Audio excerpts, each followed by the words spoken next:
नमस्कार साथियों, आइए तो देखते हैं मेरी 120 दिवसीय समग्र परिवर्तन श्रृंखला का आज 31वां दिन कैसा रहा। कराग्रे वसते लक्ष्मी करमध्ये सरस्वती करमूलित गोविंदा प्रभाते कर दर्शन। प्रातः स्मरण मंत्र पाठ करने के उपरांत नित्य क्रिया से निवृत्त हुआ और अपनी देह का जायजा लिया। आज मैं पूरे 1 माह बाद योग अभ्यासों का प्रभाव अपने शरीर पर देख पा रहा था। वास्तव में केवल 1 माह में ही आश्चर्यजनक प्रभाव दिखाई दे रहे थे। नमस्कार साथियों, आशा करता हूँ आप सभी लोग स्वस्थ होंगे। मेरी 120 दिवसीय समग्र परिवर्तन श्रृंखला के आज 31वें दिन हम करने जा रहे हैं भुजंगासन का अभ्यास। आइए तो देख लेते हैं कैसे करना है, कब करना है, किसे करना है, क्या लाभ होने वाले हैं और क्या सावधानियां रखनी है। अगर आप भी बिना जिम जाए पेट की चर्बी कम करना चाहते हैं, तनाव से दूर रहना चाहते हैं और दिन भर एनर्जी से भरपूर रहना चाहते हैं तो भुजंगासन का अभ्यास अवश्य करें। विधि: अपने पेट के बल लेट जाएं, अपने पैरों के अंगूठे जमीन पर सपाट रखें, तलवे ऊपर की ओर हो, माथा जमीन पर टिकाएं।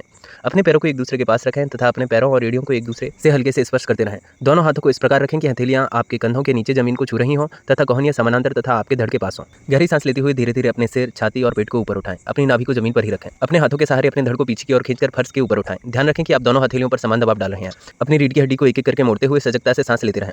यदि संभव हो तो अपनी पीठ को जितना हो सके उतना झुकाकर अपनी भुजाओं को सीधा करें। अपने सिर को पीछे झुकाएं और ऊपर देखें। 4-5 बार समान रूप से सांस लेते हुए इस मुद्रा को बनाए रखें। आप सांस छोड़ें और धीरे से अपने पेट, छाती और सिर को फर्श पर वापस लाएं और विश्राम करें। 4-5 बार दोहराएं। भुजंगासन के लाभ: दर्द से राहत पाने के लिए कंधों और गर्दन को खोलें।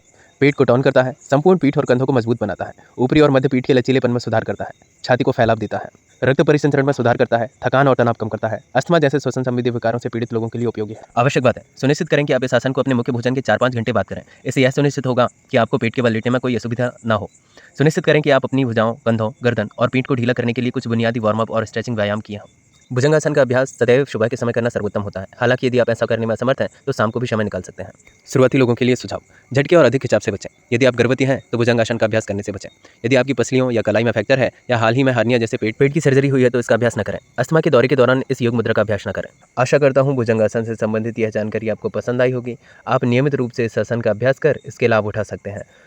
और किस आसन से संबंधित आप जानकारी चाहते हैं मुझे लिख भेजें, मैं उसे संबंधित संपूर्ण जानकारी आपको प्रदान कर दूंगा। मेरे साथ बने रहें। ब्लॉग देखने के लिए हार्दिक धन्यवाद। आपका दिन मंगलमय हो।